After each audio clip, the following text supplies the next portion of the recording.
This is Kate Baconsale. You're listening to Baconsale. You guys, I have a surprise for you. I made a Baconsale movie, and it was a huge success. Critics love it, slack-jawed yokels loved it, and the studio loved it so much that they asked me to do a sequel, which I'm going to go do right now. I'm famous. I don't need this podcast anymore. See you, suckers. Hey. Joel, come back. Oh, hey guys, I'm back. Turns out the public did not want the sequel to be about half bionic podcasters who ride cool neon scooters as they record. Looks like I'm back for good.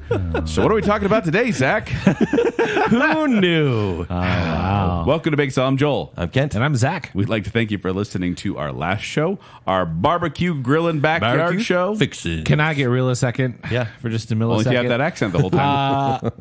I was honestly shocked that so many people listened to this episode Wait, why? because of the holiday. Oh, yeah. In America. We know that Just when goes we to put show out Monday holiday shows, they're going to be a little bit we have less. a lot of foreign listener, apparently, because there was a lot of listens and a lot of comments. Mm-hmm. And I just really appreciate you all. So I'm going to I'm going to have a couple extra than usual. But initially, I just want to shout out everybody who played along. There was so many people, especially on Twitter, who put on their own lists and played along with us. We honestly love that so much with category and tiering shows. Thank you for doing that. Yes. But specifically, let's call out Valerie Ilguth, who said, I listened to this episode while getting my patio ready for a backyard barbecue, so this was a great episode. You guys inspired some menu changes. Oh, I'm sorry. There we go. She said, I added lemonade to our drink options and reduced the amount of pasta salad I plan to serve. Ashley Hellstrom says, Zach coming in clutch with all the jokes this episode. Yeah, very funny. Real and dad jokes. Sam Ma said, what a perfect Baconsale episode. I turned it on in the car as we traveled to various holiday gatherings and had a blast playing along with my family and hearing my kids giggle at your jokes. Thanks for making our 4th of July even better. Nice. Yeah. He also says, at Tumbling Mustard, my 8-year-old loves mayonnaise more than anything, and he approves of all your mayo usage. Oh. Awesome. I've got There was a lot of Zack validation, which I'm not comfortable with. I got a kid on my side. Just all mayo-centered. That's great. Rachel Crump said, currently eating brats because of Baconsale. Hey. Yeah. Nice. That's awesome. And then finally, Joshua Wallace says, I might not trust what people put in their pasta salads, but I love sampling them all like I'm a master chef judge ready to send Aunt Edna home for putting Cheez-Its and raisins in her pasta salad. Accurate.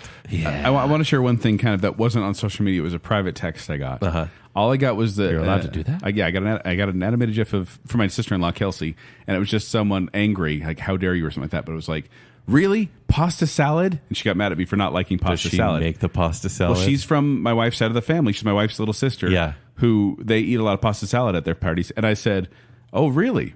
I said, why don't you ask your husband his opinion on pasta salad? And she sent back a crying emoji. It was a gamble, and I won. But that made me laugh. That's awesome. Yes, but that's not what we're talking about today. No. Once again, what are we talking about today, Zach? Well, we're talking one-hit wonder directors. No singing this episode. I was going to say, musical artists get all the glory for being a one-hit Glory wonder. or blame? Because it's kind of a joke, right? Kind of. It's like, oh, that band, they're so kitschy. But at the same time, we do whole entire episodes about these one-hit wonders. Yeah. So we don't get to talk about Aqua on this show? No, not on this one. Oh, darn. I don't Toy think Box, though. they have many movies. I wish. Save it for our Aqua versus Toy Box show. Yeah, please. Please, no. But we are going to be talking about movies, so we're going to be talking about one-hit wonder directors. Yeah. These are directors who either only made one movie or only made one good movie. Depends on how you kind of That's embrace where the there definition. might be some debate on this show. You might suggest a director that I'm like, wait a minute, their other movie was great. But yeah, it could just be guys who were like, peace, I'm out. I made my one movie. I mean, in fairness, too, it's like if Joel says a director where I feel like they made better movies, I'm going to argue with that. Yes. But You're going to argue with I Joel? know this. Well, not with you, Zach. Thank you. Never you. I knew it. Thank you. You're finally saying your inside words out loud, boys. You have Matt's on your side. No, but in fairness, we're going to list like the rest of their movies as well, because this is for the listener to hear, hey, wait, but they made that movie too, so you're totally off. Yeah. Okay. So yeah, we may disprove our own point. And I want to clarify that we each have 5 directors that we've chosen, but we also have to bring up some backups because we're not allowed to copy each other's answer. Because we'll be in agreement for a lot of this, I think. There's a lot of lists out there that are like, oh, these are the one-hit wonder directors. Yeah. I'm sure we probably both. I would encountered guarantee those. we all looked at the same lists. I looked But at a bunch unlike of you ones. guys, I had to pick ones of movies I'd actually seen. Right. Ah. Yeah. And I wanted to go with more, and that's the thing, because I didn't want to pick ones that were like one hit wonder, like very small circles. I wanted to choose like big hits. Sure. Movies you've heard And of. I think that's the point here is maybe people listening don't know directors specifically, but I think a lot of these directors, you're at least going to know the movie, and often the director gained a lot of prominence because of the movie. Yes. Yeah. A director is the boss of the movie, and so Yes. if it fails, it's his fault, and if it wins, it's his game. Yeah. So I'm going to start off one with maybe a controversial choice, but I think you guys might agree with me. Okay. My pick for one hit wonder director, Don't pick Okay. mine. Don't pick mine. Don't pick mine. Irvin Kershner. What? If you don't know who Irvin Kershner is, That's maybe mean. you've heard of a little movie called The Empire Strikes Back. That's right. The second film in the original trilogy of Star Wars was directed by Irvin Kershner, who has 32 director credits on his Tier IMDb page. 1 name, though. Irvin Kershner. Irvin Kershner. Okay, I will refute this. I'll let you finish. Okay. So, Thanks, and Kanye. I actually figured Zach would refute this. He You actually know can't, why? though. You know why? I know can't. why. He actually can't, So, and like I I know said, why. he has 32 director credits on IMDb, but only 15 of those are feature films. Now, I'm going to read through his feature films fairly quickly. Are you ready? Stakeout on Dope Street. Seen that one? Young Captives. Hoodlum Priest. Face in the Rain. The Luck of Ginger Coffee. A Fine Madness. The Flim Flam Man. Loving. Up the Sandbach. Spies. And that's with an asterisk between each letter. S asterisk P asterisk Y asterisk S. The Return of a Man Called Horse. Eyes of Lara Mars. Then Empire Strikes Back. And then after he became big, he made 2 more movies, Kent. He did. Never Say Never Again and RoboCop. But RoboCop. No. Two. RoboCop 2. Yeah, sorry. RoboCop 2. RoboCop would have been a hit. RoboCop 2. That was close, everybody. Yes. Never Say Never Again being one of the weakest James Bond films out there. And RoboCop 2. Does anyone really remember RoboCop 2? I Anything remember past it RoboCop? because it's more action-centered and less parody-like than the first one, but Right. I was a kid when I watched it, so... His really not highest good. grossing movie of all the ones he made was, of course, Empire Strikes Back with $549 million. And his best rated on IMDb, also Empire Strikes Back, 8.7. Now, he died in 2010, and so to not make a movie since RoboCop 2 seemed a little weird to me, but I think he just kind of retired. The reason he got the job, It's a crazy story. but I'm going to boil it down to a simple explanation here. He was a teacher. He was a film teacher at the University of Southern California at USC, and George Lucas knew him as a teacher. And so he said, hey, I think you should direct this film, my second film of this franchise. And Irvin Kershner said, why me? And he said, and George Lucas said to him, because you know everything a Hollywood director is supposed to know, but you're not Hollywood. And It's pretty cool. Like, he knew all the techniques, he knew all the styles, what makes a blockbuster. He truly... It just seems like an odd somehow choice. did. It's almost like he was given a budget for the first time ever and given the confidence of a wide release, even though I'd be terrified to follow up Star Wars. I would too. In fact, he did not want to do it. Right. He avoided a lunch with him. Like, he didn't want to go talk with him. Then his Irvin Kershner's agent finally said, just be part of it.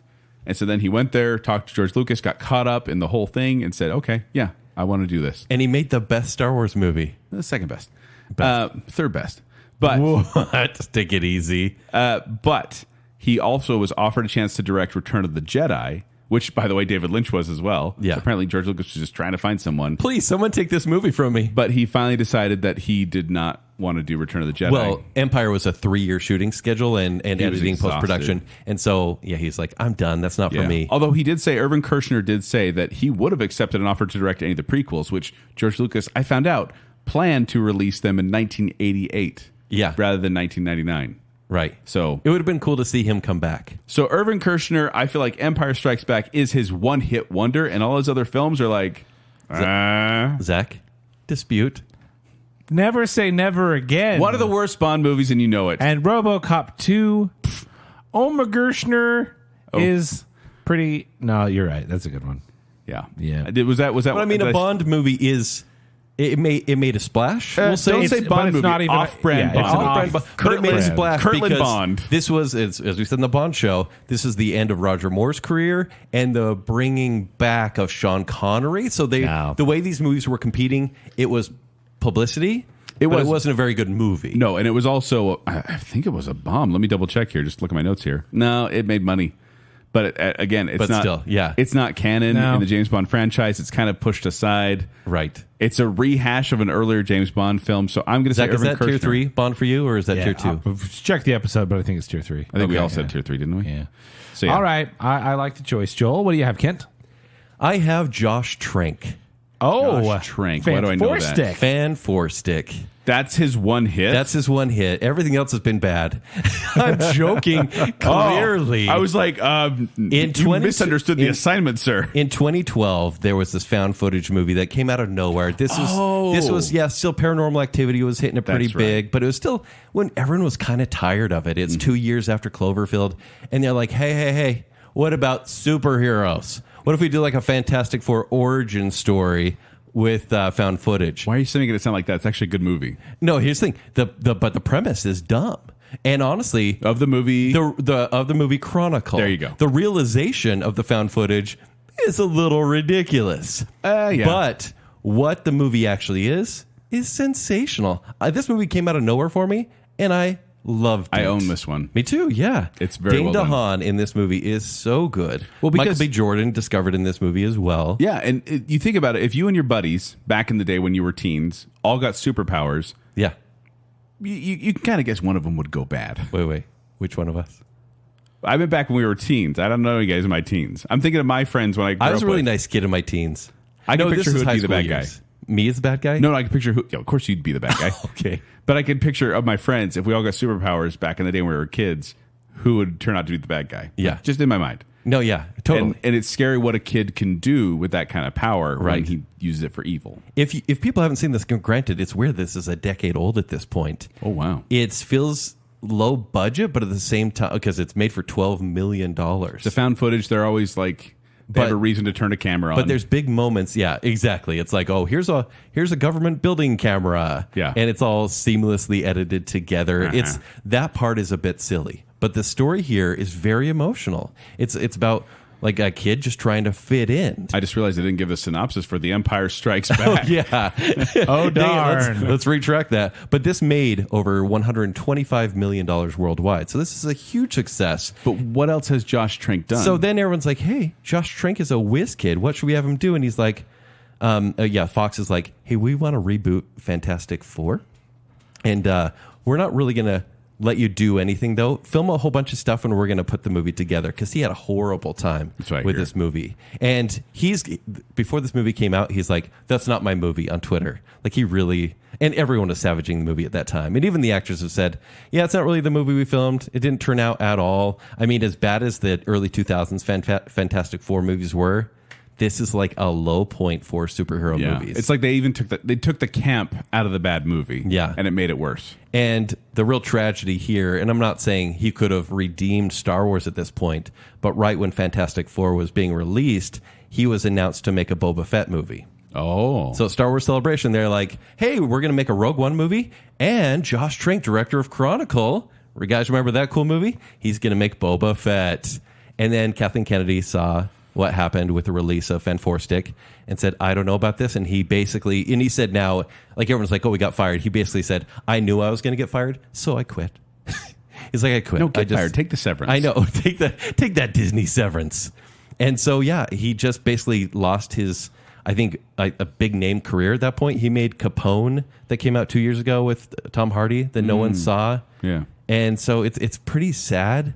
Is that all he's done? Is those 4 films? Or how many films has he actually made? Yeah, just those 4. Oh, wow. Well, actually, just those 3. And he's made, every one of these people have made music videos or TV series at this point, but we're talking feature films. Yes. But yeah, it's a sad story, because I do think Josh Trank, given the right kind of maybe direction, and I'm not saying studio direction, but maybe the right collaborative partner, could be a really good director, but he just hasn't been. Okay. Yeah. Interesting. Zach? All right. I did way less research than you guys, as per usual. Baconsale. But the first person I want to bring up is the celebrated director of The Social Network, David Fincher, who did The Social Network and nothing else. He didn't make Zach, any. is this a Joel joke? What's going on here? It might be a Joel joke. Oh, Okay. I was like, Director of Seven, No. Zodiac, Gone Girl. yeah. David Fincher, not a one-hit wonder. All hit I wonder. didn't Not a understand the one-hit wonder. assignment. Yeah. Although someone did tell me they get David Lynch and David Fincher mixed up. I do all the time. No. When I heard we were doing a David Lynch show, I'm like, nice, the Social Network guy, and it wasn't. No. Not at all. No, mine is a man named James McTeague. He directed 2005's V for Vendetta. In a future British dystopian society, a shadowy freedom fighter known only by the alias V plots to overthrow the tyrannical government with the help of a young woman. When did you see You've this? seen these masks around. Yeah, the Guy Fawkes mask, which is much, much older than the movie, but it honestly were made popular by the movie. So this came out in 2005. You asked me when I saw it. When did you see this movie? Oh, probably 2009. Okay. Yeah. And did you instantly like it? No. I do not like it. It's a slow burn. You still don't like it? I do not like it. I may have to give it another chance, but I do not like it. I found it to be a really interesting movie. I think it's trying to be heady to a fault, but I enjoy it, and I watch it I don't watch it every 5th of November, every Guy Fawkes Day. You don't remember to? No, I don't. But I'll catch it maybe every 3 years. It's a watch, and I think it's got some really interesting style to it. So this was meant to be a Wachowski movie. It was a Wachowski siblings movie. Then they ended up producing it, I Yes, believe, and they- obviously over a lot of the choreography and whatnot. They are listed as producers, and it definitely has that. These are the people who made The Matrix feel. Yes. And it seems, and all I'm finding, it really does seem like this James McTeague fella was essentially a stand-in as the role of director with the show, almost like Irma Gershner in Empire Strikes Back, where it was mostly George Lucas driving. Yeah. But yeah, he comes in, he makes this movie, and it was his directorial debut in 2005, and goes on to Ninja Assassin in 2009, and The Raven with John Cusack. But Alice Eve, though. 2012. Alice Eve. I mean, that's Hey, save for our Women Crush Wednesday sequel. Oh, yes, please. yes. Yeah, he just really didn't go on to do anything after that. But a fun fact for you. He grew up in Sydney, Australia, and he Crikey. played Innocuous Man in The Matrix Resurrections, the new one. Wait, so that's How where about his that? career's gone? He's innocuous, man? Yeah, it's the worst superhero. And this is actually a lot of these directors who are one hit in feature films have gone on to direct a lot of TV, whether it be an episode here or there, or even more so. So he has directed a few episodes of TV shows, but definitely only like a couple feature films, and really not gone on to do much. Which you would think, taking on a project like V for Vendetta, it's like maybe this guy's got something. Maybe he's going to put on some cool projects and just never really went anywhere. But he did meet Natalie Portman on the set of Attack of the Clones, a movie that he was an assistant director on. All right. So, yeah, That's a fun fact. he hasn't done anything. And that's the sad thing is a lot of these directors haven't made anything in over a decade. Yeah. If they're not older directors, that is. True. And it's sad just to see a career end like that. But I mean, also, we have to give it time at the same time, because if we say someone's one hit wonder, they made one movie last Right. year, it's hard to say the one hit wonder yet. Right. All right, what do you have for your fourth, Joel? Well, you already brought up the Wachowskis, so I'm just going to say the Wachowskis for The Matrix. Yeah. All right. Make the case, because I could I will. prove this I one think there's only one that sticks out that I could argue. based So- on personal preference. So, the Wachowskis have 7 director credits as a duo. I'm clarifying, I'm not doing them separately from one another. The other feature films they have include Bound, then The Matrix, Matrix Reloaded, Matrix Revolutions, Speed Racer, Cloud Atlas, Jupiter Ascending. You guys, I watched your guys'. There's Descended as it went. Yeah, no, I know. Yeah. Now, their highest grossing film is actually The Matrix Revolutions, the second one in the Made a franchise. lot of money. Matrix Reloaded. With, Oh, yeah. Reloaded. It's yeah, a lot of Reloaded. Reese, I know. It's Reloaded. Yes. The second one of the franchise with $741 million. Wow. Now, the original Matrix only made $466 million, so this peaked up there. And it's because I truly believe, because how awesome The Matrix was, everyone wanted to go see Matrix Reloaded, the second movie. I'm just going to call it second movie. Yep. Because that made the most money. And then the third movie actually dropped lower than the first movie at $427 million. So, and their highest rated movie on IMDb is The Matrix. It's not Cloud Atlas. Weird. Oh, Because I understood that one. That's the true. This movie, backing the Wachowskis up here, they went into writing. Initially, they were just doing film writing. They wrote a script for a movie called Assassins, which was directed by Richard Donner, but it was totally rewritten by the time it got to the screen, and they wanted their names removed from it. And they said, there's no way we're going to be able to make it in writers unless we're directing it too. Otherwise, we can't get our vision out there. But they wrote that script, and in the contract, Warner Brothers had them contracted for 2 more pictures. Mm-hmm.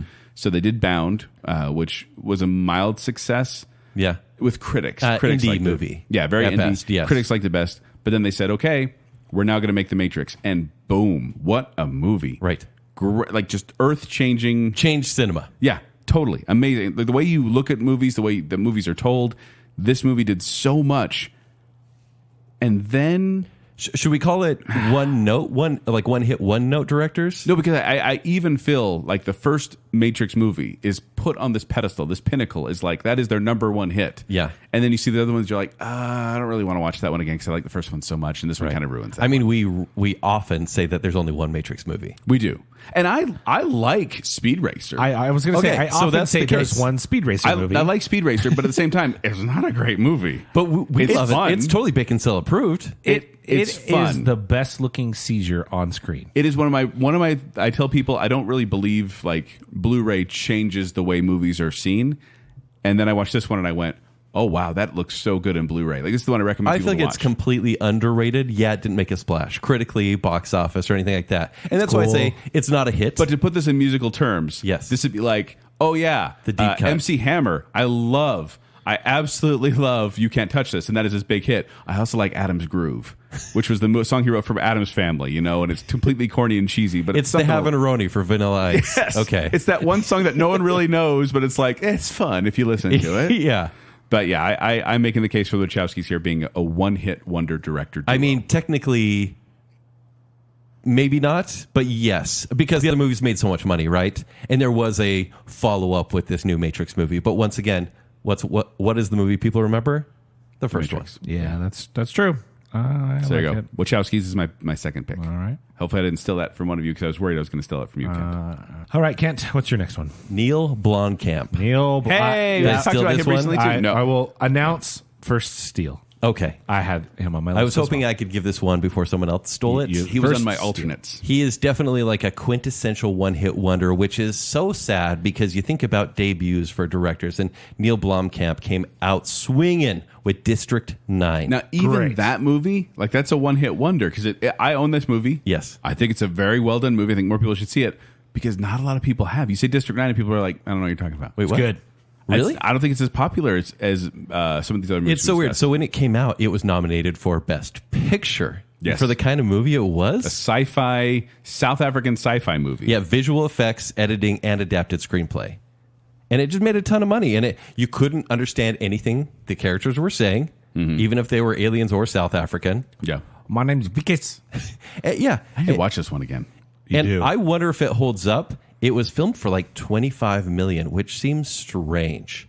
But it made a ton of money. I will say That that... was South African dollars. Yeah, so, okay, there you go. It's worth, yeah. I don't know the somehow. conversion Yes. rate, but yeah. Neil Blomkamp actually had a little bit of prominence before, just in like nerd circles. Like he made a short for Halo, and so Peter Jackson before District 9 said, "Hey, Halo would be pretty profitable. What up, Min? Yeah, You want to make a Halo you want to make movie? a Halo movie?"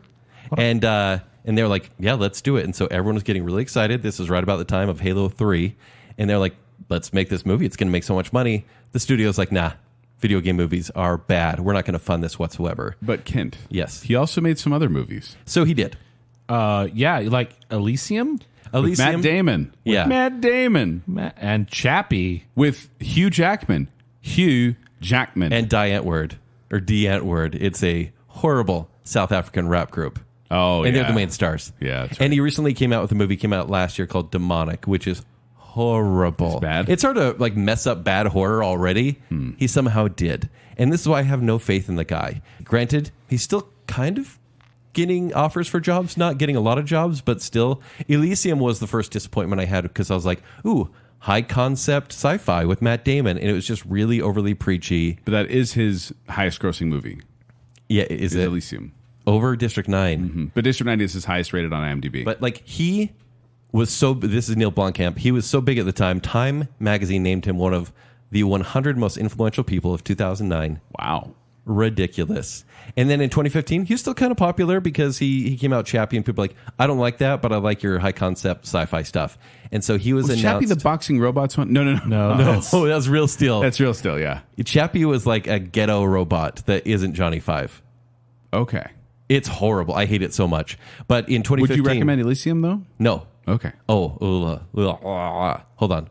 Okay, there we go. But in 2015, he'd announced that he was going to make a Alien sequel, like a legit Alien sequel. Like a Xenomorphs? Yeah, with Sigourney Weaver and Michael wow. Biehn Oh, wow. somehow, okay? Wait, Michael Biehn or Mr. Bean?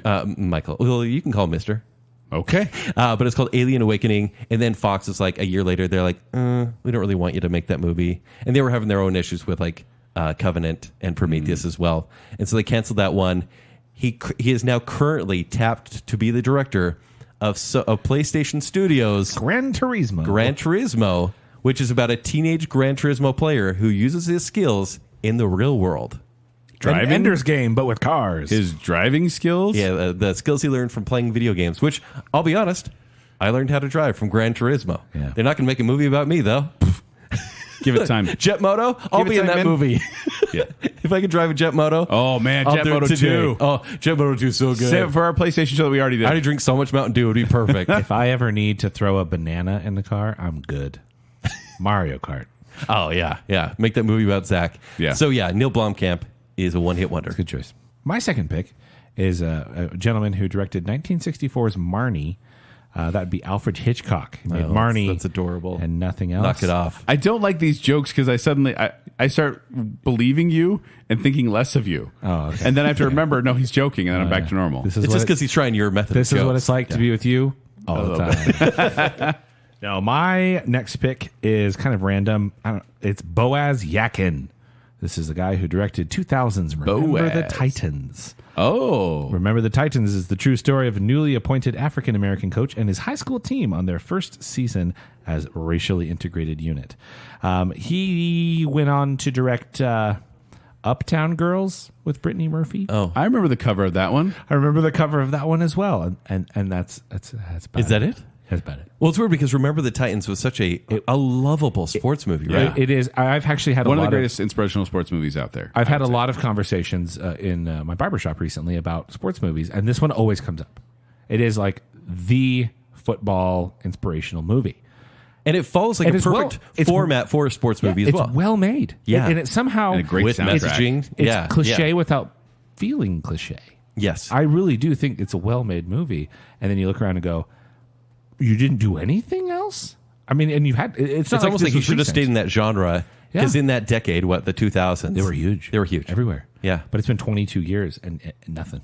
I mean, a It's been couple. 22 years. Yeah, 2000. It's crazy. old. Yeah, I feel old. But how do you go from directing, this super inspirational sports movie to Brittany Murphy's Uptown Girls? Like Honestly, that's your yeah. that was his next project. And is after that the his movie. last project? He's had a couple since Death in Love, Safe, Aviva, like nothing you've ever heard of, right? He doesn't really make features, it seems, anymore. But when he was hired to direct Remember the Titans, producer Jerry Bruckheimer learned that Yakin didn't know anything about American football. He then arranged for him to attend a football camp where he picked up just enough information in 2 weeks to resume working on the movie. It's like, oh, you learned football. You're good now. It's Wow. like, he had to be sent to football school. Hey, he did a good job. I was going to say, I wouldn't have guessed. Maybe he needed to be sent to rom-com school. I think we need to go to rest of his football school, right? To actually learn something about football. Things I learned from football are from movies. So that makes True. sense. Thank you, Boaz Joachim. Well- Joachim for going to football school. It's entirely possible that he would have been on a different track. He was set to direct Batman Beyond in the early 2000s. Oh. That project was scrapped. Sure. It was doomed, but it became Batman Year One, which was supposed to be directed by we could Darren do Aronofsky. an entire show on scrap Batman projects. Seriously. Well, yeah. So We call Batman it Year, Scrap Man. Batman Year One was going to be directed by Darren Aronofsky, Mm-hmm. and that was shut down. And they hired this other fellow, Boaz. Christopher Nolan, Boaz. Oh, he's probably on your who one-hit eventually wonders made as who well. eventually made a Batman Begins movie. Sure. Yeah, but so Batman Begins could have been Boaz Yokin. You kind of lost the name there at the end, but we know what you're talking about. Yeah, On to round three. round do it. 3. What do you have? I chose Henry Selick and The Nightmare Before Christmas. Hold on. My heart hurts because of this choice. I also would say he may be a no-hit wonder, oddly enough, What? because people forget that he directed The Nightmare Before Christmas. People He think still it was Tim directed Burton. it, though. He did. So Night Before Christmas, was directed by Henry Selick, but it came from an idea from Tim Burton. Yes. And everyone thinks it literally says in the title, Tim Burton's Night Before Christmas. Tim Burton directed by wrote Henry Selick. a poem and gets all the credit for Henry Selick's hold on. work. But he does so much creatively. Behind the scenes, Henry Selick does so much and He has has done so much for Stop 13 IMDb credits Yes. to his name, 4 feature films, and 1 in production. No, yeah, 4. Night Before Christmas was his first one. Then James and the Giant Peach. Which is great. Then what are you talking Monkey about? Bone. It's awesome. Then Coraline. Coraline's great. Coraline's good. Not great. It's great. It's not horrifying. Great. It was very cool 3D animation when I saw it in theater. Have you seen it recently? Part of it recently. The My dog storytelling is messed up. What does Joel do during brackets? Boo! Woo. No, one hit wonder police. No. watched. They got retired. He's directing Zack's a movie accurate. called Wendell and Wild, which is coming out October 2024. So I could be proven wrong by the end of the year. And Night Before Christmas is his highest grossing movie by a long shot. Night Before Christmas is his highest rated movie on IMDb by a long shot. He got the job because he met Tim Burton while they were animating together at Disney. He was an in-betweener, which is apparently when you animate the scenes in between the important scenes. Yeah. Like, it was actually kind of fascinating. Right. That sent me down a whole Wikipedia rabbit hole just learning about that. Do you feel like the pairing works better than just having Tim Burton on that movie? Because Frankenweenie is not a very good movie. No, I don't think it is. And Corpse Bride didn't quite work. The way Selick described it, he said, it's as though Burton laid the egg and I sat on it and hatched it. He wasn't involved in a hands-on way, but his hand is in it. It was my job to make it look like a Tim Burton film, which is not so different from my own films. Okay. And I feel like this, I mean, James and the Giant Peach, I don't really care for. It's a sleepy, It's weird. forgettable movie. It's just straight up weird. I like it. And Monkey Bone is awful. It's awful. Monkey Bone's terrible. Absolutely awful. I just saw that one recently for the first time. I and wonder was if that like, was why? his like, oh, you're not allowed to do any sort of live action anymore. Let's go with that. Yeah. But then- Coraline? No. Other Mother? There So are scary. moments of goodness, but overall, I'm not a fan. And so I feel like, and no one, once again, I don't think people know that's Henry Selick. Like, it's not Henry I get it, I Selick's get it, movies. yeah. He barely is even known for this movie, Night Before Christmas. He's like, I'm not related to Tom, everybody. Yeah. Just letting you know. Disappointing. different spelling. So yeah, I say Henry Selick, Night Before Christmas, one hit wonder. All right. Kent. Buongiorno, Principessa. Oh. I chose Roberto Benigni. Yes, you did. Oh, no. Did I just say his name? Did I just summon Roberto Benigni to the Bacon Game? Well, if you say it one more time. Roberto Benigni. I'm here! And I feel bad about this because he was like everyone's sweetheart for like a year. Well, because he was so adorable at the Academy Awards and didn't speak very much English, but No. jumped up on the seats and was so happy to win. And what Kind did of he- annoying, though. What did he direct? Life is beautiful. Buongiorno, Principessa. Life is beautiful for if you're around mine or Joel's ages. This is a movie, late 90s, when you're like, hey, you want to go to the theater and read subtitles for a really like beautiful movie? Could be a comedy. We don't know. We don't know. And then you go see it and you're like, oh, hey, I don't really want to go, but sure. And then you see it and you're like, why am I crying? I picked this for my personal Mount Rushmore Yes. of World War II movies. Yes. Because this is a straight up Holocaust movie. It's a story about a family, World War II, all that sad stuff. Father just trying to protect his child. And if you haven't Oh, seen this so movie, see it now. I mean, it's granted, get ready for some laughs and some tears and some reading. good. Now, but he was a very popular director in Italy. He was. And in fact, he's still an icon. So are you not Italy. counting his Italian works? Only his Not at American all. works? Let's count what counts. It's here in America. All right. So he's made a lot of other stuff. For example, a lot of his older stuff like Johnny Stecchino, The Tiger and the Snow. But I think he really, even though he was like really popular here and people fell in love with him, his follow-up was Pinocchio. Yeah, where he played, 50 years old. and he played a little wooden boy. Yeah. Not in animation, Right. just with some makeup. Yeah, and it's so creepy. And so everyone's like, you It know, is the one of the weirdest things. Yes. And it's dubbed. right. And that Which makes it even a little bit stranger. weirder, Yeah. Even though he won Best Actor, he starred, he wrote in Life is Beautiful. He's never quite had the, I guess, directed it, too. he directed Yeah. crossover success that he did with Life is Beautiful. No. Oh, by the way, he's earned 10 honorary doctorates from universities from Italy, obviously, Israel, and Canada. Wow. Which I guess if you just speak at a graduation, you can get an honorary doctorate. But also, even to this day, there's this thing called the Europe List, and it's the largest survey of European culture. And they said there are 3 films that detail European culture the best. And they are a movie called The Lives of Others, Amelie, Although me. and Life is Beautiful. I now got to see Even Lives to of this Others. day, this movie has an impact. I got to look up what year did Lives Covers come out. If it's compared to those two, It's early 2000s. I'm going to put it in my queue. I don't know what it's about, so maybe not a recommendation quite yet. But I feel bad because Rated X. stop it. He's such a charming man. Clearly, there's talent there, but I guess he just hasn't had the crossover ability since then. So Roberto Benigni. I think that's a good choice, Kent. Even though there's some Italian listener out there being like, "Oh, you're wrong." They love that accent, though. It's one of the few we can still do. That's they're not going to have any problem. Oh, wait, we can still do Italian accents? Apparently, according Okay. to the web internet. According to Chris Pratt.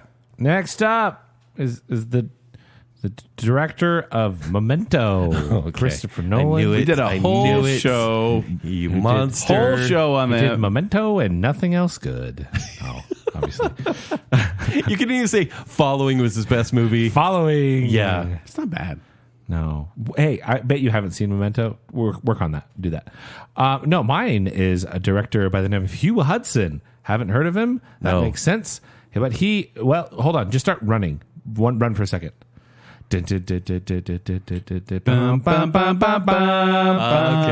Chariots of Fire. You say one hit, I say one bore. You don't like Chariots of Fire? I like the song. It's inspiring.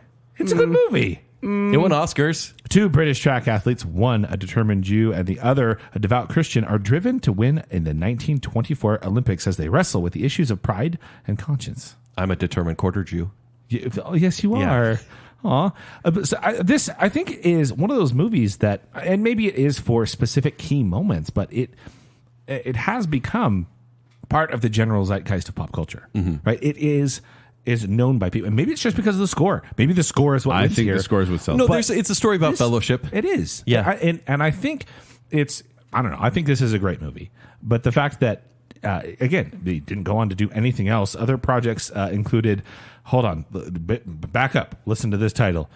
Greystoke, The Legend of Tarzan, Lord of the Apes. That's one word. That's one title. That's the title. 1984, 3 years later. Wow. I bet I saw that in the 80s, probably on a Saturday Probably. morning. And then I Dreamed of Africa in 2000. Heard of it? No. Yeah, it's by Toto. I dreamed of rain. It's gonna take a lot. Africa. Again, you put together one of the most epic movies of its time. Fine, you can call it. Maybe it's not the most thrilling, But of even movies, that, like, it's 2 stars. It's an all-time his classic. forte was Oscar movies. It was dramatic films meant for the Oscars. Yeah, well, like the I Dreamed of Africa. It's Kim Basinger. Right? I've got Kim Basinger. This is going to be an epic movie. It wasn't Barbara Eden. It wasn't. It wasn't. I dream of Genie. There we go. Yeah. But again, it surprises me that a guy who could put together one of these all-time known movies just goes on to fall completely flat for the rest of his career. Yeah. It's just so confusing. And really, that's all that's interesting about him. Do you Maybe think- it's boring. Do you think some of these directors are just like, that's my legacy. I'm good. I'll be remembered. well enough. Honestly, I hope with directors like that they kind of went, I achieved what I wanted to do. I'm good. Yeah, because here we are being like, they don't have a career anymore, or they're dead. We're podcasters. They've We made know more than billions them. of dollars. Thanks for this film, but nothing else. Yeah. All right, Joel, what's your next? Is that our normal podcast voice? That's how Is I that what talk people hear off the air. Oh, okay. Yeah, that's true. Joel, what's your next one? One word, Yeah. 3 syllables. Yeah. Tonka. I'm saying Oh, Dance this with Wolves feels by Kevin mean. Costner. Kevin Costner has Kevin directed Costner. 3 films. Dance with Wolves, his directorial debut. Yeah. And then he made The Postman, or Postman, depending Yeah. how you want to say it. And then Open Range, or Open Range, depending how you want to say He it. kind of directed Waterworld. Kind of, but not officially. Well, okay. Hey. But Dance Time with has Wolves, been- his highest grossing film out of those Time 3. has been kind to Waterworld. Probably. And then Dance with Wolves, best rated on IMDb. So he directed this one pretty much because no one else wanted to. Really? This novel was rejected by publisher after publisher after publisher, and it was finally got published, and he bought the rights almost immediately because he wanted to direct this movie. The fact they shopped around trying to get money for it, and people weren't really interested in it, and Westerns were considered, kind of no longer viable because Heaven's Gate was such a huge flop in the 80s. So, and it was a really long movie too, and they're like, no, we're not going to do it. And he's like, fine, I'll do it myself. That was my Kevin Costner impersonation. That was pretty good. And so he did, and won Academy Award, Best Picture. People loved it. Huge grossing. Everyone loved it. Amazing movie. And then what else? I mean, he's acted. He has been plenty busy since then. Sure. People are loving Yellowstone. But as a director, this is his one hit. I guess I thought he was a director for like 10 films just because of Dances with Wolves. You'd think so. Yeah. And like he did so many kind of similar to that too. Right. But no, this is his one hit. And it's, I'm going to say Kevin Costner, one hit wonder. Do you still like this movie? Yeah. Yeah. It's been a long time since I've seen it. Last time I saw it, I liked it. Right. I should watch that again as well. Add that to my list. I'll add it to Are you telling me to add it to your list? Kent, my secretary, add that to my list. Alexa, add it to the list. Kent, what is your next pick? Michel Gondry. I feel like this is a little wrong. It feels mean, and I'll tell you why. Is it cultural? What's happening? Because in 2004, a movie with Jim Carrey playing in a very dramatic role, And Kate Winslet. in a movie called Eternal Sunshine of the Spotless Mind, my darling. was released. And oh boy, this movie is my fourth favorite movie of all time. It's so good. I- So well done. It's great. I love this movie. It's, I think, perfect throughout. Yeah. Whether it's the way it's edited, the music, the way it ties together, the acting is amazing, the story is heartbreaking. The And it's ending, trippy. And it's trippy. it's so trippy. And that's the thing that Michel Gondry does really well. He, along with like Spike Jonze, Charlie Kaufman, it's all kind of that early 2000s school of, hey, we're weird. Yeah. But Michel Gondry, with this movie, he was like, I'm weird, but the story makes sense. And that's where I think this movie hits it just right on the nail. Yeah. That's wonderful. It's beautifully sad is what I call this movie. Yeah. Oh, it's so beautiful. But Michel Gondry has done so much with like music videos. He Like, does. Okay. Prolific music. He has a video whole director. string of music videos. Daft that Punk, Foo Fighters, so good. Radiohead, Kanye West, pretty much everyone. Kylie Minogue. Yeah. What else? Oh man, there's so many that I like of his.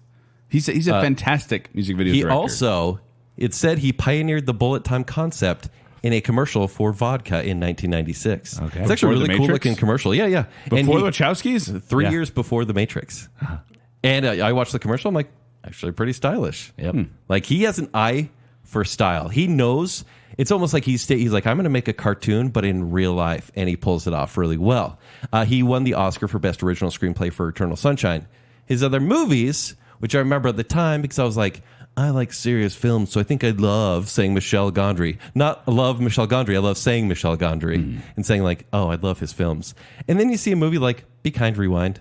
That was such a letdown. Such a letdown. Because the reenactments were great. That was a movie Yeah. where Jack Black and Mos Def. There are 11 minutes of beauty in that movie. They recreate scenes from movies from memory with low budgets, and Yes. it is hilarious. But the rest of the movie was meh. And then he's like, hey, I'm going to make a couple other like indie ones like Mood Indigo, his most recent, The Science of Sleep, Microbe and Gasoline, The We and I. Like he's just making movies because he's like, look, I just had a dream and I'm going to film it now. But his big budget one, Yeah. The Green Hornet. Oh. With He Seth did the Rogen. Green Hornet. That was his? Yeah. I'm the architect of Japan. I don't see any fingerprints of Michel Gondry in the Green No. Hornet. I like it. Wait. The movie? I like the Green Hornet. How I come? do. It's dumb, but I like it. I mean, it's okay. It's fine. But it's like a Seth Rogen action movie. Think about those 4 words. No. Now, Yeah. has he made other movies in France? Like, he is French, yes? Yeah, he's made a few documentaries, and they're international. So Because I feel like his name is acclaimed.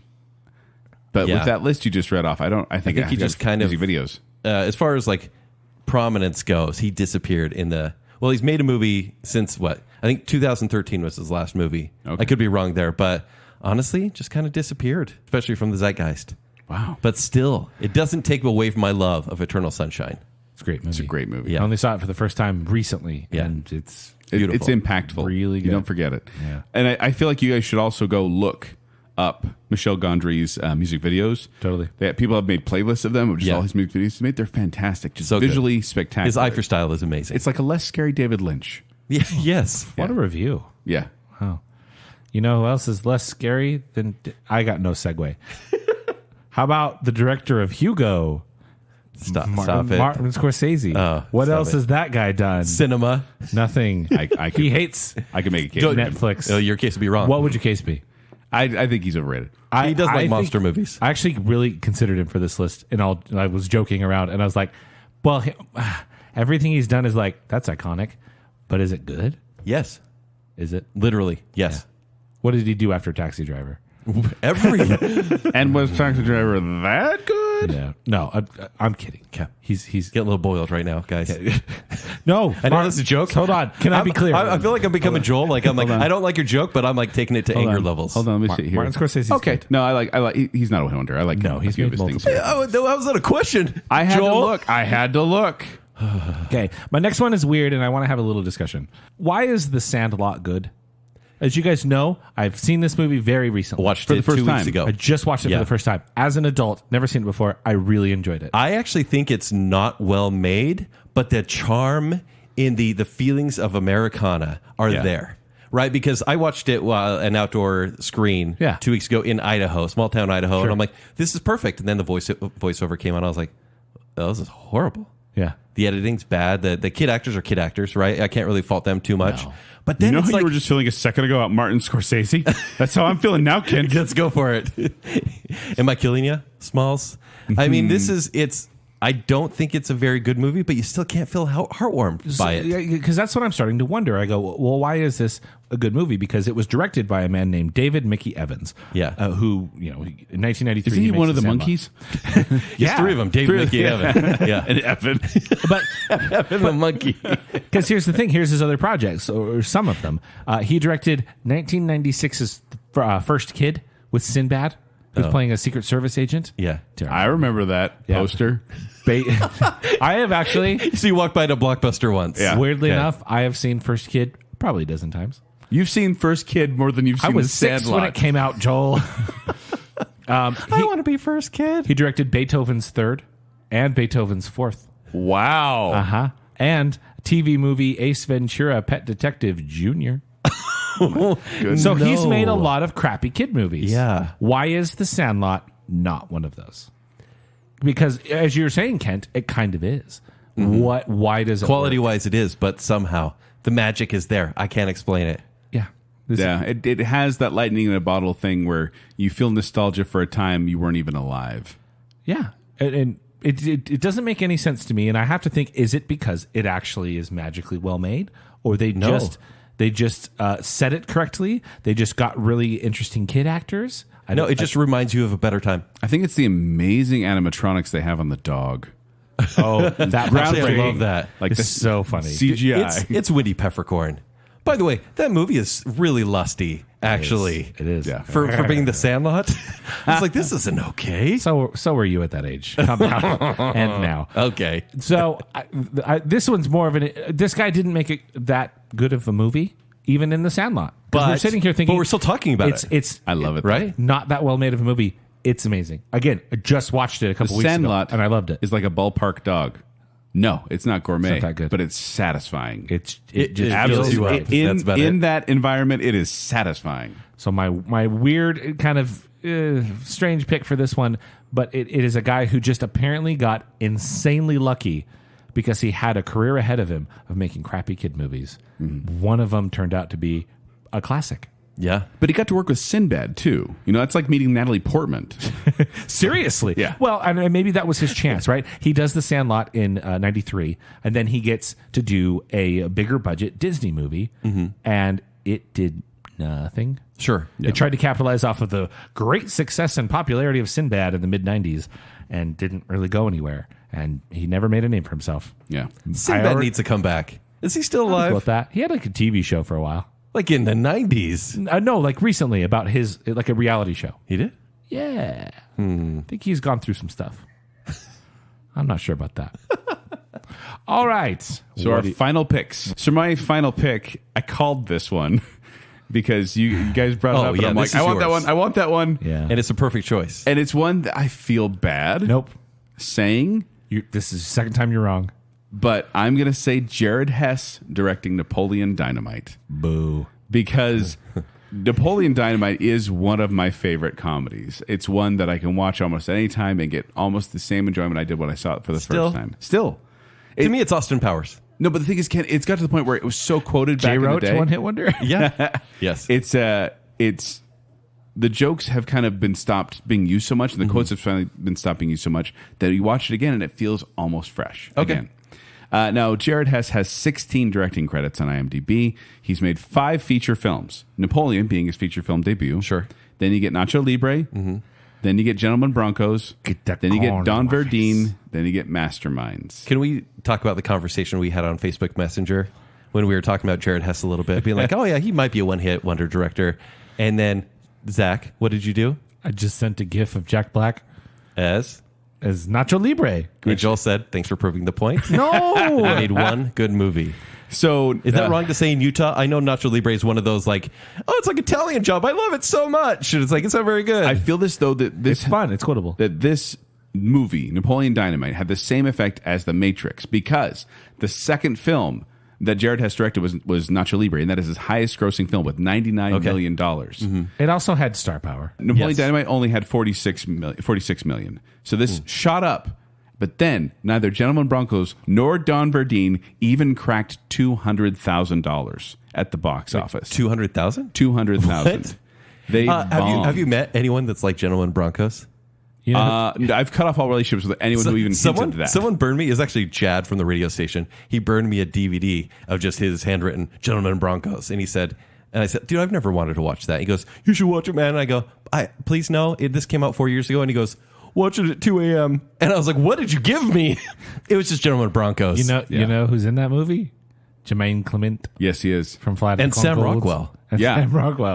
So that's Jennifer the thing, though. Coolidge. Like Jared Hess is almost like Why did I get so excited about Jennifer Coolidge? I don't know. She's funny. Well, it's like a but 4th of she's like the July. M. Night Wow. Shyamalan. You guys know that harmful relationship I have with M. Night Shyamalan, where Yeah. I keep getting my hopes up. He keeps letting me Oh, down. I remember this. That's the same with Nacho Libre, where I was like, oh, another one, not that good. So- the Gentlemen Broncos, oh, another one, not that good. Masterminds was on my Zach, list for most anticipated. We started Baconsale. We're like, hey, everyone, welcome to it's Bacon time. Welcome to Baconsale. What should we talk about? And Joel's like, guys, I'm really excited to see Masterminds. We're like, really, a Jared Hess movie? This is like episode 1, right? Something like that. It was right near the And then beginning. it didn't come out for like a couple of years. Then we thought we never mentioned it. I think even when it came out, It was so bad. Yeah. And I keep being like, oh, maybe this. Even I know there are Nacho Libre apologists out there. I know that. And I actually just watched Nacho Libre recently because I was like, I'll show it to the kids. Maybe it's more fun watching it with children. And it was not like, it's likable, yeah. but not great, not good. And so I had a hard time with that. Now I feel bad because I like Jared Hess. Like he's a BYU alum. He's, him and his wife are a filmmaking duo. Like, Have you seen Austin Land? I haven't seen Austin Land. It's good. Yeah, that's by his wife. Brit's in it. Oh, yes. Bert McKenzie. Yeah. Isn't Jennifer Coolidge in it as well? She is as well. Hey. And Kerry Russell, who's divine. We have And- a Jennifer Coolidge show. No. Well, and even like John Heder, like this isn't the actor show, but even John Heder, I knew him from BYU. I met him. He was a Did TA in the everyone lab. hate him, Joel? No, he was very Tell nice. the truth. I'm hiding my hand. You can tell the truth. No, he was nice. I saw Palooka, the film that Napoleon Dynamite was based on, at a film festival. I enjoyed it. I talked to him about it. And I feel like, by the way, Jake Gyllenhaal was originally, like, they tried to get one casting director. It's pronounced Gyllenhaal. This is Bubble Boy territory, though. That's but where they Jake were Gyllenhaal was. suggesting him to be the main character, and then Jared Hess said, no, I want John Heder, my buddy, who went with me holding this. Oh, wow. Now, Jared he directed that docuseries Murder Among the Mormons, which is actually pretty good. Really good. Like we said, we're only talking feature films here. Right. And then, but here's the thing, guys. I think his career may be saved. Jared Hess. I may be proven wrong, because it was announced that he is going to direct the film adaptation of Minecraft with Jason Momoa Wait. starring. Hold on. This is not a Zach joke. This is legit. Is this a Joel joke? This is not a Joel joke. I don't know what to think anymore. He's going to direct Minecraft Hold on. with Jason Momoa. Is Jason Momoa on Block Farm? I don't understand. I feel sick. He's a creeper. For the record, clarifying, a Zack joke is a dumb fun fact. A Joel joke is what I've been telling this whole show. Oh, so it's a lie. Different. Yes. Now we've established There that. we go. But yes, that's my final pick. Jared Hess, Napoleon Dynamite. I do want Jared Hess to succeed. This is not like, oh, ha ha ha. I kind of feel bad that he's only had that one hit and none of him have been able to achieve that same greatness. But Minecraft is going to make $2 billion. you think so? Think about the Minecraft community, Joel. Think about video game adaptations, Kent. Minecraft isn't even a video game. It's a building simulator. It's Legos, but without Virtual Legos. without breaking your thumb. Kent, what's your final pick? It's hard to pick. I have a few, but I also want to give them an alternates if that's okay after we're all done. After all Is that done, okay? Yeah. Okay, then I have to go with like a heart choice. Sure. And Joel, you would call this guy a no-hit wonder. But I would also agree with that because this movie didn't make any money, but it has become a cult classic. Joel, you hate this movie. It's Richard Kelly with Donnie Darko. I knew you'd pick this one. I kind of had to because I knew you would. I'm like the the indie kid over here. I'm like, oh, Donnie Darko, Cellar Door. I had it on my list just. I thought you were going to Yeah. say Fight Club. That's David Fincher. Listen, Zach. That's not Martin Scorsese. I don't know what to think anymore. But Richard Kelly, like I saw this movie and I saw it on DVD, and that's where it became popular because people are just like, hey, have you seen Donnie Darko? No, what is it? It's a weird movie to watch with your friends late at night. It's a trippy time travel movie with a freaky bunny. With Jake. How do you pronounce his last name? Gyllenhaal. It's Gyllenhaal. Gyllenhaal. And Maggie, what's her last name? Gyllenhaal. Oh, thank you. It's a male female kind of thing. It's a conjugation, yeah. masculine and feminine. He does this thing where like you can see the potential of this director, and even though the movie is not super smart, there's so much potential in Donnie Darko. I knew you were going to pick this one. This is like a moody director that's going to make a masterpiece someday. And then he went on to make Southland Tales, which is a political commentary Isn't Jake on in the that one military. too? No, it's The Rock. Sean William Scott and Sarah Michelle Gellar. Whoa. And it's just a series of vignettes. It's like, here's the Killers music video right in the middle with Justin Timberlake singing. You're like, what? This sounds like a David Lynch movie. It actually feels like a poppy David Lynch movie. I love that David Lynch is now our standard bar for weirdness. bizarres. And so Southland Tales failed. And I was like, that's okay. Maybe if I watch it 3 times, because remember, I'm still at this age. I was 25. I'm like, if I watch it three more times, I'll understand it. I never did, never cared to. Donnie Darko or Southland Tales? Southland Tales. And then he made The Box, which is based on a Richard Matheson story. Is that the one with Cameron Diaz? Yes, and James Marsden. It's a Twilight Zone-esque Good story. setup, terrible execution. Yeah, truly, and that's what it is. And he was really passionate about it. He's like, look, this will be a very successful, PG-13 horror film. And wow, it just failed miserably. Yeah. And that is the last movie he ever made. It was 2009. What's The Box? Yeah. Yeah, I get that one like a 1.5 stars. Oh yeah, it's not good. It's not good. But like I'll say it again. Donnie Darko has become a cult classic because of the DVD, but it wasn't like this huge box office earner. It was just among nerds, it's great. And so Empire Magazine gave it number 2 on their 50 greatest independent films of all time list, behind Reservoir Dogs. And so like people see this in a really big light. Kevin Smith. Quentin Tarantino, he could be on this list too. Oh my word. No. So Kevin Smith, who he could be a one-hit wonder He as could well. be a one-hit wonder. That's your I'd maybe give him 2 hits, like 1.5. Chasing Amy. No, not Chasing Amy. I like Mallrats, even though it's dumb. Clerks. And Clerks would be his big hit, though. But yeah, Kevin Smith said of Richard Kelly, he's insanely creative and is not unlike Christopher Nolan. But Nolan wound up in the Warner Brothers system where he got special handling, and he got a lot of money to make huge art films like Inception. Richard can be one of our greatest filmmakers. He said this a few years back. He is right now, but a lot of people don't realize it. He's still a kid, and someone just needs to Nolan that kid. So someone needs to give him a big budget and maybe a little TLC. I think the potential was there, but we haven't seen it in 20 years, which is pretty sad. He's now kind of been like, everyone's like, hey, it's been 20 years since Donnie Darko. What's next? And he's like, I'm waiting to do my own movies. I need some funding, but you know what? Maybe I'll go back to Donnie Darko. Like, he didn't have anything to do with the sequel that was direct to video, but he said he may eventually come back to the world of Donnie Darko. And I think it's probably a bad move. Yeah. Because it's like done, right? It's a good standalone thing for the time it came out. And that's about it. Yeah. I don't believe in sparkle motion. Who do you think's my pick? Let's be honest. Hold on. Is he an overrated actor, overcast actor? Hey, It's the director of 2004's The Terminal. It's Steven Spielberg who's directed The Terminal. I like that you brought up The Terminal, though. And nothing else. The Terminal is this good movie? That's his one hit. Yeah. It's great. No, it's the man who's starring in The Terminal. Oh, hated The Terminal. This is Tom Hanks. Tom Hanks, the actor? Tom Hanks, the actor, has been Tom Hanks, the director, twice. And so it's much like Kevin Costner. Only Very one of few those films. Yeah, he hasn't done it much. Now, he has been involved in a lot of projects. I think Tom Hanks, honestly, as a producer, right, he has a lot more impressive credits. But as a director, he's really only done 2 things, which is Larry Crown in 2011. I With Julia Roberts. I remember the poster. I remember Seeing it in Redbox and passing by it. Yeah. Yeah, for sure. And then 1996 is That Thing You Do, a movie about one-hit wonders. Kinda perfect, It was actually. appropriate to end on Yeah. this one. Yeah. I often wonder why he directed that one, you know? I don't know. Maybe he just really had, passion for the time right. frame. Yeah. Right? So if you haven't seen That Thing You Do, fix that.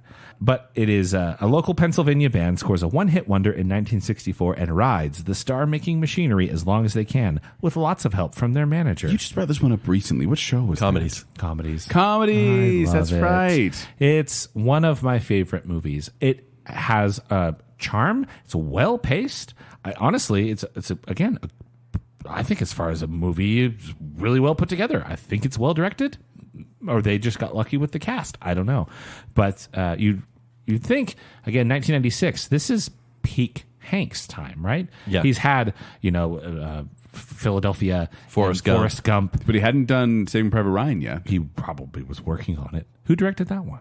Probably The not. director of The Terminal. Wow. The director of The Terminal. Crazy. No, so It was this is David Fincher. David Lyncher. That's good. So with That Thing You Do, it thought it was going to be like this guy's multi-talented. He's going to be able to do it all. And then he doesn't make another movie for 15 years. And Larry Crowne is mediocre as a movie. Do you think that soured him on directing? Like, he's like, that wasn't well received. Maybe it's not worth my time. I never have made a feature film in Hollywood. Never. What? Sure. I know, believe it or not. Home movies, though. I do I'm feel sure like- you've made a lot. Yeah. Yeah. Actors have it much more cushy than a director. Right. Because the director has to be there from beginning to end, calling all the shots, making a bunch of decisions, whereas the actor shows up, does their lines, and walks away. It seems to me an actor would do a director thing. It was like, that was a lot of work and that was stressful. I'm just going to go back to being told what to do. Sure. I would like to see Tom Hanks direct instead of act at this point. Yeah. I mean, again, his producer credits He on could direct IMDb. Gran Turismo. I would love that. The next Fast and Furious. Yeah. His producer credits on IMDb are numerous. Sure. He's done a lot in that space. Well, it's But- because he and his wife, My Big Fat Greek Wedding came out. Yeah. the Playtone label.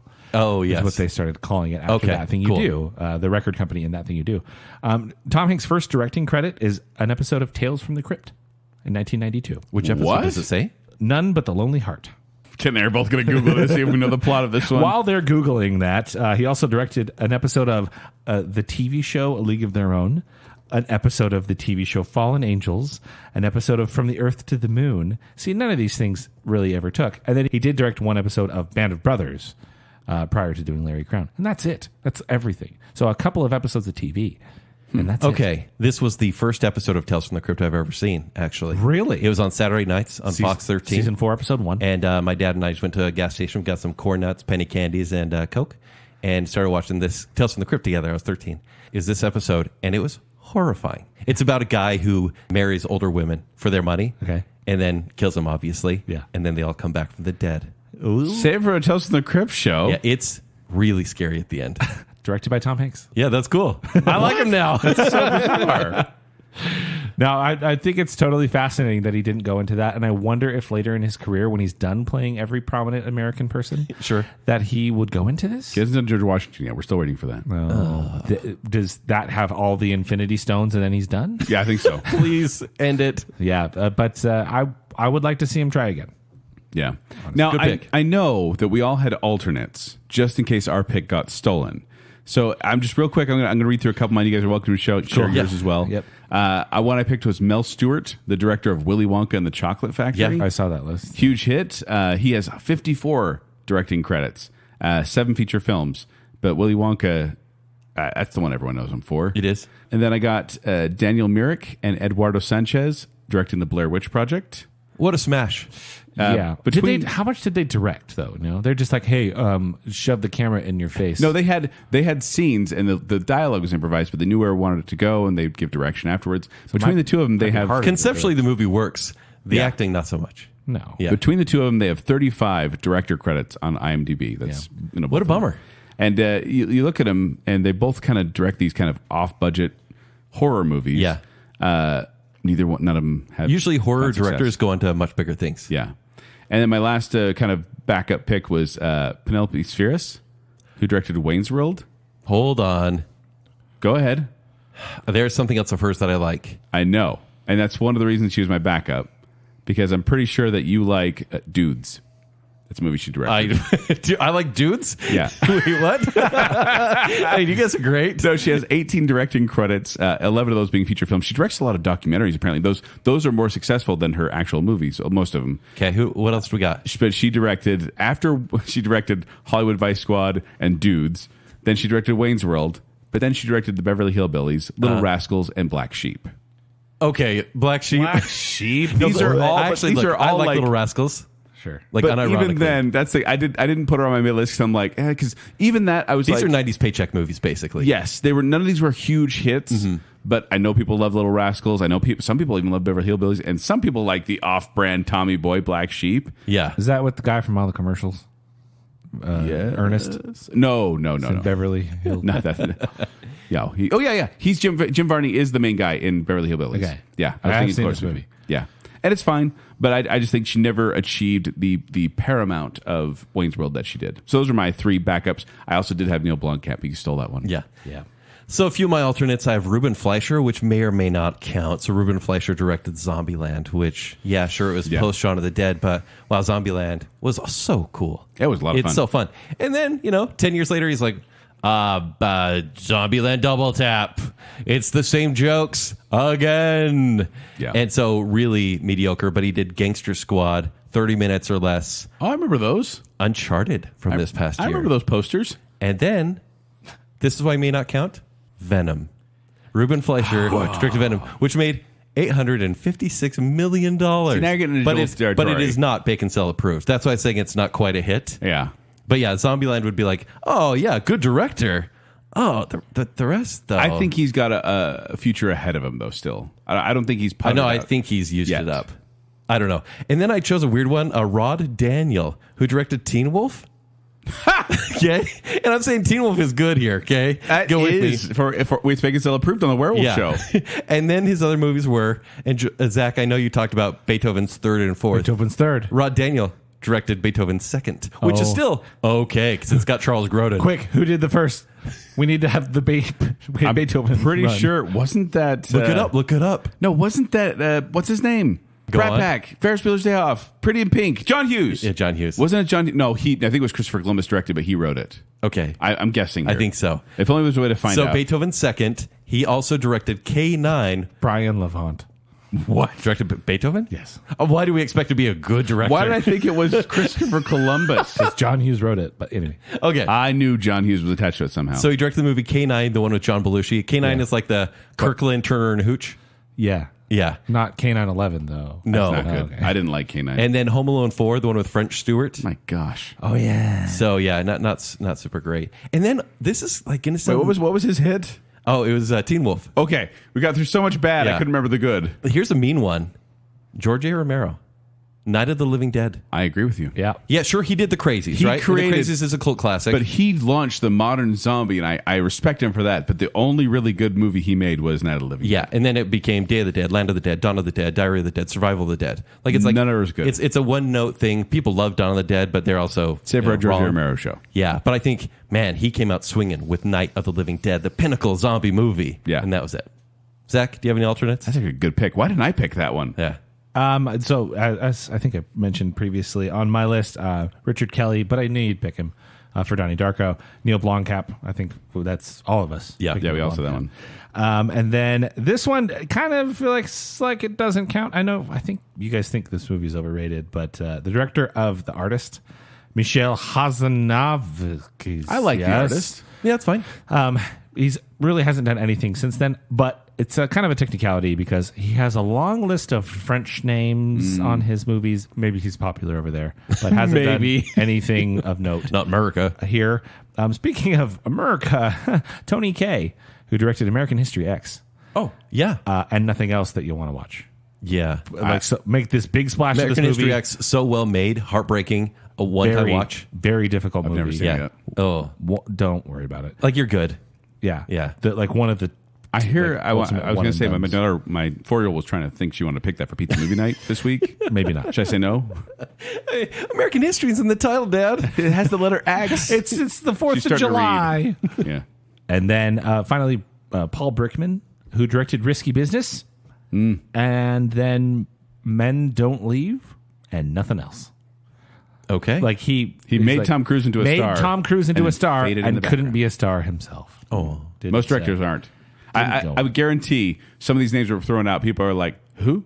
Yeah. Because, directors only get the glory if they're like successful many, many times. Yeah. So there you go. All right. So there's our list. Let us know if we missed anyone. I mean, do you have an idea do you have a pitch for who you think could be a one-hit wonder director?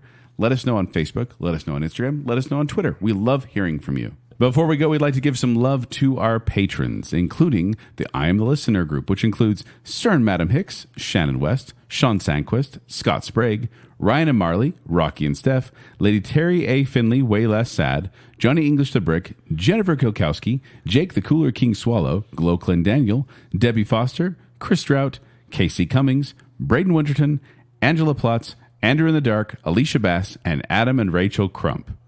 And then we have our Bacon Council. Hey, guess who's on that? The one, the only Chris Anderson, Steven's everyone's favorite Ross, Star Wars expert Kyler, Spencer Pants Myers, our favorite couple, the Madsons, Nicole sitting in the Sin Bin Hale, Josh Hansen, Her Royal Highness Jessica Terry, Allison Gall, and Beaker. Thank you, patrons. Thank you, patrons. We really do appreciate you. You keep the lights on here in the Bacon Cave and make it a lot easier to do what we do here at Baconsale. You're a hit with us. But if you want to find me, you can find me at 76Joel on Twitter. You can find me performing with Quickwits. They perform at the Midville Performing Arts Center. For more details, go to qwcomedy.com or go to the Quickwits Facebook page. If you want to find me on Twitter or Instagram, it's at Kenny3DD. If you want to read my movie reviews, it's ShowtimeShowdown.com. If you'd like to connect with me, you can do so on Twitter and Instagram at Tumbling Mustard. And guess what? If you message me on Instagram, I will answer approximately 4 days later. Thanks for that. But more importantly, make sure you're following Baconsale. Like that Facebook page and visit at Baconsale on Twitter and Instagram. While you're doing that, visit tpublic.com/Baconsale, where you can get yourself some awesome Baconsale merch. I'm going to put out the plug for the pillow today. I have never seen anybody actually order a Baconsale pillow. If you have one, take a picture of it and share it to me on social media or something. I don't know. tpublic.com/Baconsale. And then if you like the show, you like what's going on here, and you want to support us further, visit patreon.com/Baconsale, where support starts at just $3 a month. You can get all sorts of fun, exclusive benefits. You can know things about Baconsale that nobody else does, except for the several other patrons who also listen to Bacon Bits that happen almost weekly. You can get a bunch of behind-the-scenes content, and we had a great big old meeting about a bunch of other fun stuff to come. Watch that page. Patreon.com/Baconsale. So until next time, looks like I got a text from my agent. Bionic Biker Baconsale is back on. See ya, suckers!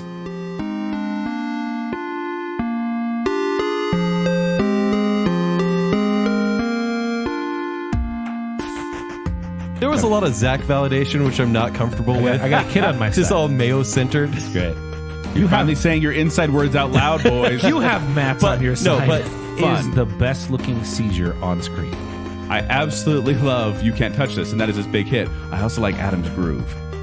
It's the Habanaroni for Vanilla Ice. Yes. Okay. Chappie was like a ghetto robot that isn't Johnny Five. If I could drive a jet moto, Oh, man, I'll Jet do it Moto today. 2. I don't like these jokes because I start believing you and thinking less of you. I've been cursed by the ghost of Henry Selick. He's still alive. well, let's count what counts. It's here in America. Rated X. You say one hit, I say one bore. I'm a determined quarter Jew. They don't have a career anymore, or they're dead. We're podcasters. They've We made know more than billions of them. dollars. Thanks for this film, but nothing else. Time has been kind to Waterworld. I'm the architect of Spain. It's like a less scary David Lynch. Then You know it's how like- you were just feeling a second ago about Martin Scorsese? That's how I'm feeling now, Ken. I remember that poster. That movie is really lusty. So were you at that age. Come on. And now. Oh, it's like Italian Job. I love it so much. There are Nacho Libre apologists out there. I know that It's Gyllenhaal. Gyllenhaal. And Maggie, what's her last name? Gyllenhaal. because I'm pretty sure that you like dudes. We want to hit you all the time. Roberto Benigni. I'm here.